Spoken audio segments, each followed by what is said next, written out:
What does that allow us to say? That's the basis of this crisis. That's the basis of the crisis and the distress. Let's see if we can manage it. Here we go.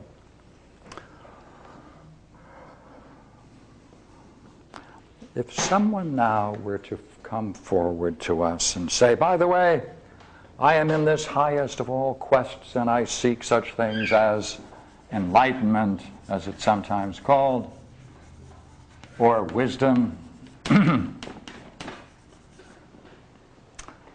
we might say, well, please let us know when you've gotten it so you can come back and talk to us.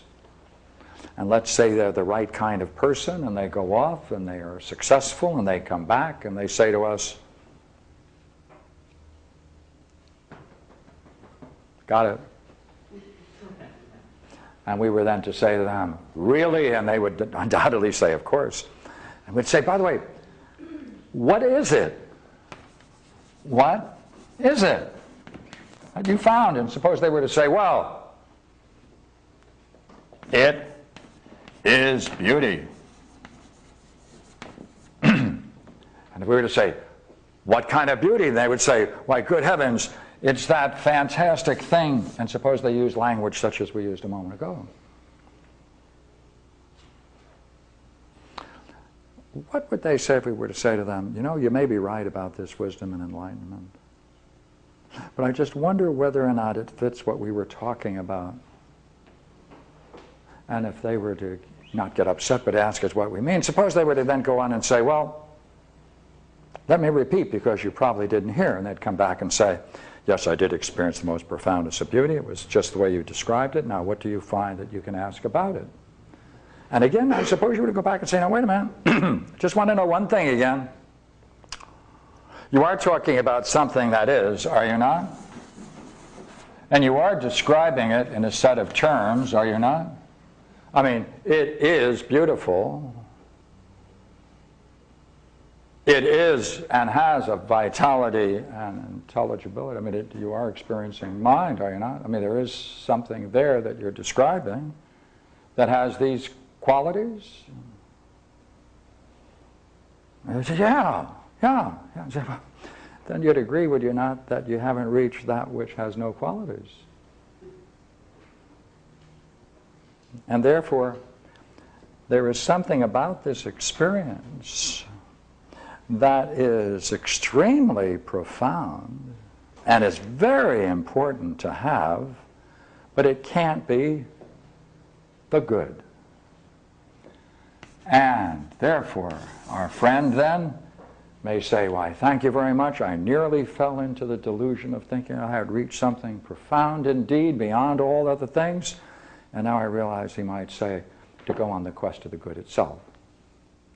And of course, we'd pat him on the head, right? Offer him a cup of coffee and insist, therefore, that his success, the best for his success, and ask him again, by the way, when you do come back and have it, please come by and talk to us because we would enjoy the discussion. For some people, to see this is very distressing because it is an ultimate experience. By that, I mean you can rank experiences, and such an experience may in fact be the ultimate. But for the good itself, let's take a look at something curious about it. In order to talk about it, I'm going to avoid that and go back to beauty and then go back to the good itself. All right, here we go. Suppose this friend of ours, on reflection, were to come back and say, but it's still the highest experience. We'd say, oh yes, yeah, highest experience. Suppose he would come back and say, not only is it the highest experience, but I see very clearly in that experience that it has no boundaries. No boundaries. No boundary to it. In that sense, limitless. in that highest experience of beauty, into the very nature of reality. So that's limitless, no boundaries. And that's what it really is. Suppose we say, yes, you're quite right. Yeah, it is limitless. Oh, but by the way, it is, isn't it? Oh, yeah. Well, then, to that degree, it also has a limit. Therefore, the two terms which can really be used to describe the sense of beauty itself is the limit and the limitless. Right? That is to say, unlimitedness, no limit, no boundary, right? Infinite as a vitality and power, etc. Therefore, it still is. I mean, it is. Therefore, this experience has two major categories: on reflection, and only discovered on reflection, that you have to also say that fundamentally it is composed of limit and the unlimited. And therefore, in respect to that experience, it also admits of degrees.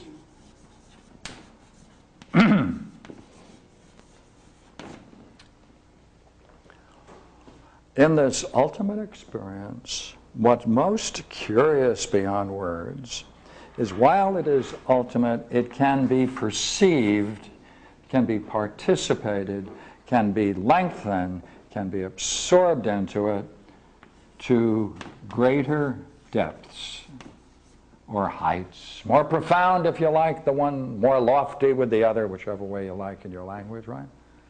So let's say it's both lofty and profound.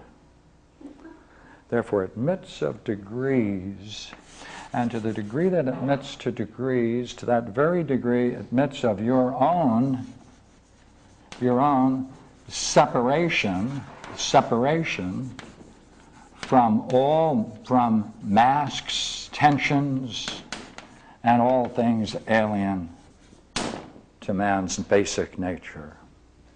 And therefore, to the degree then that you participate in this, to this degree, you gain greater and greater awareness of what you yourself are, and that's disclosed as a fundamental goodness. Then that will give you the courage to go on and try to find, good heavens, where in heaven's name can this idea of limit and unlimitedness come from? What is its source? What is its origin? How is that related to the good?